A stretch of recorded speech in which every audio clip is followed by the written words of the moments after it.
Quel est le fonctionnement de l'imagination dans vos récits, disons dans vos textes de fiction? Je pense qu'il n'est pas très différent de celui des autres écrivains. L'imagination, les matériaux de l'imagination, ils ne sont pas très difficiles à isoler. Il y a le donné, enfin, ce qu'on voit, la perception, et puis il y a la mémoire. Il ne peut pas y en avoir d'autres. Et la mémoire étant, en général, beaucoup plus riche, bien entendu, que le donné, qui n'est presque rien. Le donné immédiat, la sensation sans la mémoire.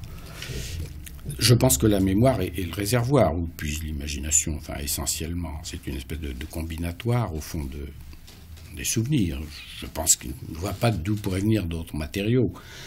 Et donc la mémoire est absolument essentielle pour le jeu de l'imagination. Mais alors, il y a toutes sortes de types d'images qui sont les images dominantes chez lui. Je pense qu'un écrivain, surtout un poète d'ailleurs, a toujours en fait un petit nombre de thèmes obsédants. Ce sont des situations ou des lieux comme ça où il aime à se trouver en imagination et qui pour lui sont quelque chose de parlant comme ça. Et alors il retient, je crois, essentiellement tout ce qui peut s'accorder. Enfin, il le fait instinctivement, bien entendu, c'est pas volontaire. Il retient tout ce qui peut servir, disons, d'une manière banale, mais tout ce qui peut harmoniquement jouer avec ces thèmes ou enrichir ces thèmes qui sont en fait sa préoccupation essentielle. Ce qui fait qu'il a des matériaux, il n'a pas plus de matériaux qu'un autre, si vous voulez, pour à sa disposition, mais il n'a que des matériaux utilisables, c'est-à-dire des matériaux qui sont, si vous voulez, consonants. S'il écrit un livre, eh bien, la mémoire lui apportera des matériaux qui sont consonants avec ce livre, qui est dirigé évidemment par ces centres moteur de l'imagination qu'il commande. Et alors, c'est en quoi cette mémoire, je crois, peut être efficace? Parce que je pense qu'un livre n'agit pas par la richesse de combinaison de l'imagination, par le fantastique, par exemple, le grand nombre d'épisodes, la complication de l'intrigue, c'est très important. Je trouve chez Dumas, j'admire ça beaucoup, la virtuosité dans le fantastique et dans l'agencement d'une intrigue.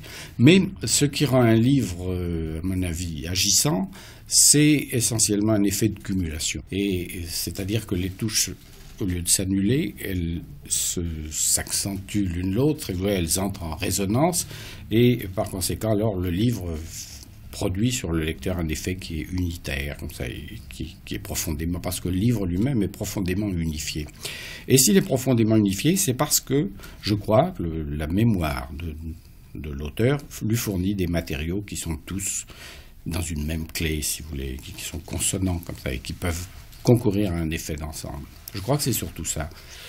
Si vous voulez, un livre ne pousse pas comme un arbre en se ramifiant. Ce serait plutôt l'image du fleuve qui reçoit des affluents, qui serait juste. Et au fond, qu'est-ce qui fait que toute l'eau conflue? C'est l'obéissance à une même pente.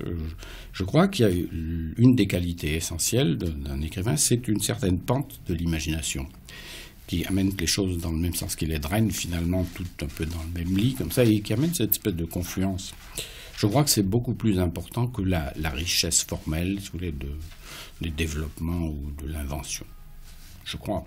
En tout cas, c'est l'idée que je m'en fais. C'est en ce sens. Et c'est pourquoi j'ai toujours pensé ou dit que l'imagination était souvent pauvre. Enfin, je crois que l'imagination des grands poètes est quelquefois quelque chose d'assez pauvre, en ce sens que le registre n'est pas très ouvert. Il y a quelques thèmes dominants, tout à fait obsédants. Si on prend un homme comme Poe, c'est très évident. Il est sensible à 2 ou 3 choses, évidemment essentielles. La mort, par exemple, étant bien entendu l'un d'eux, comme ça, c'est tout à fait obsédant. Mais, alors là, l'effet de cumulation est absolu. Tous les matériaux neutres sont éliminés. Et il n'y a que ce qui concourt à l'effet d'ensemble, comme ça, qui automatiquement est utilisé. C'est dans ce sens que je vois le jeu de l'imagination. Beaucoup plus commandé, si vous voulez, par une unité, une consonance, que par un foisonnement qui est quelquefois gratuit et qui n'est pas très efficace, pas forcément efficace.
Le château, par exemple, fait-il partie du jeu de cette imagination? Mais oui, le château, c'est un de ces thèmes essentiels. Oui. Ça s'est poursuivi depuis très longtemps. Ça a commencé avec les romans du Moyen-Âge. Bien entendu, le château est un thème central. Ça a pris une importance tout à fait exceptionnelle. Ça s'est diversifié sous forme de palais, bien sûr, aussi au XVIIe siècle. Ça a pris une importance énorme dans le roman noir, alors, et où le château est devenu ruine, alors, et c'est beaucoup plus impressionnant. Et pour moi, c'est une idée qui est très obsédante aussi, qui reste très vivante. Il est facile de voir pourquoi. C'est tout de même le château, c'est une civilisation où la menace était tout le temps présente. C'était quand même le lieu refuge, le lieu protégé, et surtout pour la solitude. C'est un refuge, c'est un fort central, et alors c'est un lieu extrêmement attirant, enfin un lieu protecteur. Ça, je crois que c'est resté vivant jusqu'à maintenant. Je ne suis pas sûr que ça le soit autant. C'est un de ces changements brusques qui se produisent là. Le château était un symbole de permanence. Bien sûr, c'était le fort, impénétrable, enraciné, qui ne bougeait pas, où on se réfugiait.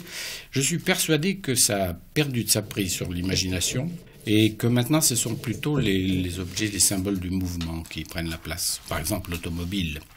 Et l'automobile, tous les moyens de déplacement rapide, l'avion, toutes ces choses, je suis persuadé que c'est probablement, progressivement, ça devient plus attractif pour l'imagination, c'est plus mobilisateur, si vous voulez, que les symboles d'immobilité, comme était le château. Et même la maison. Parce que la maison aussi a beaucoup changé de sens, si vous voulez, pour l'imagination.